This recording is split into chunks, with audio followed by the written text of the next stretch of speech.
Scarlett Salis n'était pas une touriste imprudente. À 26 ans, elle avait déjà parcouru le monde de l'Asie du Sud-Est aux sentiers escarpés d'Europe. Elle était ce qu'on appelle une force de la nature, indépendante, organisée et passionnée de randonnée solitaire. En septembre 2020, elle se lance un nouveau défi, le Schlurtensteig, 119 km à travers les gorges profondes du sud de la Forêt-Noire, en Allemagne. Elle progresse sans encombre pendant 5 jours.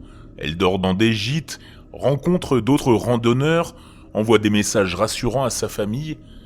Mais le matin du 10 septembre, le scénario déraille.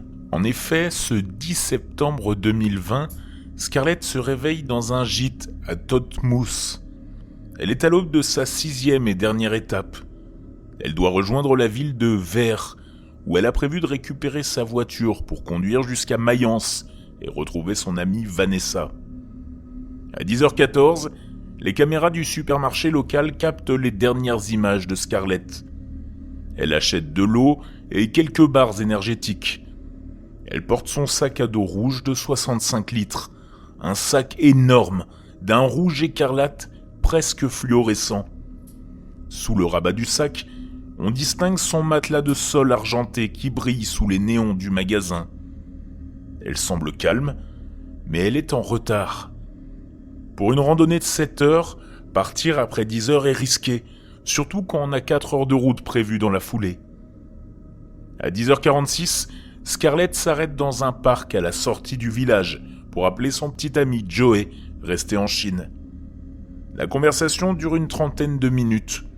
Joey décrira plus tard une Scarlett distraite, presque stressée. Est-ce la fatigue, le poids du sac, ou quelque chose qu'elle voit au loin? La connexion s'interrompt brutalement. C'est la dernière fois qu'une voix humaine entendra celle de Scarlett. À 10h58, son téléphone borne pour la toute dernière fois avant de s'éteindre ou de perdre le signal. Scarlett s'enfonce dans les bois. L'étape entre Todtmoos et Vers est réputée pour être la plus facile du parcours. Contrairement au premier jour, il y a peu de ravins mortels. Pourtant, Scarlett ne donne plus de nouvelles. À Mayence, Vanessa attend. Les messages WhatsApp restent avec une seule coche grise, ce qui signifie que le message a été délivré, mais pas reçu. Le soir tombe, puis la nuit. Le lendemain matin, l'alerte est donnée. La police allemande déploie des moyens incroyables. La Forêt-Noire est passée au peigne fin. Des hélicoptères équipés de caméras thermiques survolent la canopée. Des drones scrutent chaque crevasse. Des plongeurs explorent les rivières des gorges. Plus de 200 pompiers et 60 chiens de recherche sont sur le terrain. Mais il y a un problème. Un problème qui rend les enquêteurs fous. On ne retrouve rien. Absolument rien. Pas une chaussure, pas de bouteille d'eau et surtout, pas ce sac à dos rouge. Un sac de cette couleur est censé se voir à des kilomètres, même sous les fougères, même depuis les airs. Comme si la forêt l'avait littéralement englouti. L'enquête piétine pendant 1 an. Puis, en septembre 2021, un témoignage relance tout. Une femme affirme avoir vu, le jour de la disparition, une randonneuse assise sur un rocher au bord d'un parking situé aux 2/3 du sentier.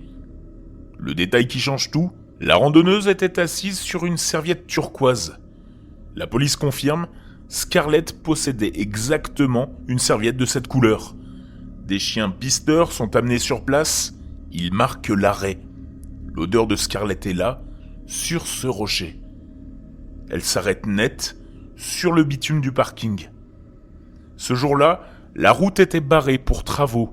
Le bus qui devait passer par là ne circulait pas.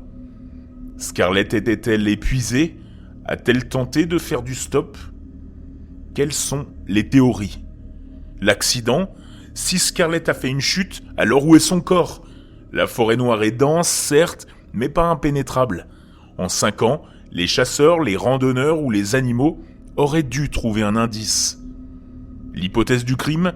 Si elle est montée dans une voiture sur ce parking, cela expliquerait pourquoi les chiens ont perdu sa trace et pourquoi son sac rouge n'a jamais été retrouvé sur le sentier.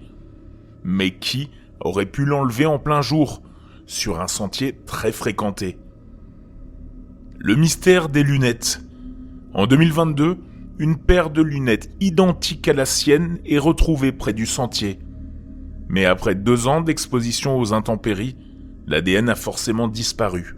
L'indice reste muet. À ce jour, le dossier reste ouvert. Scarlett Salis a laissé derrière elle un itinéraire parfait, une vie pleine de projets et un sac à dos rouge qui hante encore les sentiers de la forêt noire.